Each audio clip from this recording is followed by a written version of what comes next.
Good evening students. अब हम लोग पढ़ेंगे third equation of motion by graphical method. देखो कंडीशन वही है, ठीक है, ग्राफ भी वही प्लॉट होगा। कैसे कर रहे थे हम लोग, यहाँ पर क्या था हमारे पास, यू था और इस तरीके से ग्राफ बन रहा था, ठीक है, वीटी ग्राफ में। तो ये पॉइंट हम लोग ए ले रहे थे, ये बी सी, पॉइंट चेंज होते रहेंगे, उसकी टेंशन ना लेते हैं, ठीक। अभी भी ट्रेपेजियम बन रहा है, ये बी सी कितना था, वी था, और डी सी कितना था हमारे पास, टी था, ठीक है। ट्रेपेजियम बन रहा है और हमको वही कंडीशन रखनी है। कौन सी? एरिया अंडर द कर्व हमको क्या देगा, area under the curve equal to क्या हो जाएगा हमारे पास, डिस्प्लेसमेंट। क्या हो जाएगा, डिस्प्लेसमेंट। क्लियर, ठीक है। तो एरिया अंडर द कर्व क्या है हमारे पास, ट्रेपेजियम है। ट्रेपेजियम का एरिया क्या होता है, 1/2 sum of parallel side, sum of parallel side into altitude not height, altitude equal to displacement. Displacement को हम ऐसे रिप्रेजेंट करेंगे, 1/2 sum of parallel side u plus V हो जाएगा, और एल्टीट्यूड क्या हो जाएगा हमारे पास, एल्टीट्यूड जाएगा हमारे पास t और बराबर s। लेकिन इस बार हम v की वैल्यू नहीं रखेंगे, वहाँ पर v की वैल्यू रखी थी। From first equation of motion, half नहीं लिख रहा हूँ, फर्स्ट इक्वेशन ऑफ मोशन वो क्या थी, v बराबर u प्लस ए टी थी। इस बराबर क्या इस बार क्या करोगे, v माइनस यू बराबर क्या करोगे, ए टी।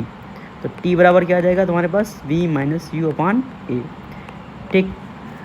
क्योंकि यहाँ पर हम t की वैल्यू क्यों रखेंगे, क्योंकि थर्ड इक्वेशन में t आता ही नहीं है। तो t को रिमूव करने के लिए हम वहाँ पर जो वेरिएबल रखेंगे वो t के v u और a के टर्म में रखेंगे, ठीक है।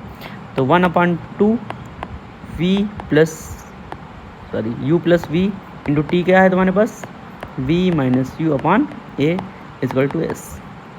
अब देखो हम v u को कैसे लिख सकते हैं, v प्लस यू लिख सकते हैं, और ये क्या हो जाएगा, v माइनस यू अपॉन ए हो जाएगा, बराबर एस हो जाएगा।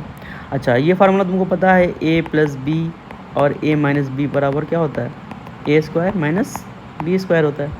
सिंपल है, ठीक है। तो यहाँ पर अगर हम v और u को देखेंगे तो v प्लस यू और v माइनस यू, तो ये यहाँ पर हम फार्मूला पुट कर सकते हैं क्या, कि इसको हम इस तरीके से लिखते हैं, v प्लस यू और v माइनस यू, इस तरीके से लिख सकते हैं। अपॉन क्या लिख सकते हैं, 2a बराबर s, और s के नीचे हम 1 मान लें। तो तुम देखोगे v प्लस यू और v माइनस यू, ये ऐसा नहीं लग रहा, a प्लस बी और a माइनस बी, तो इसको क्या लिखोगे, a square minus b square, तो इसको क्या लिखोगे तुम, v square minus u square upon 2a, तो बराबर एस अपॉन 1, क्रॉस मल्टीप्लाई कर दो तो क्या हो जाएगा, v square minus u square बराबर 2as।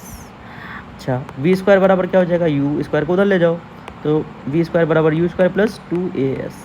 तो ये हो जाएगा तुम्हारे पास थर्ड इक्वेशन, ठीक।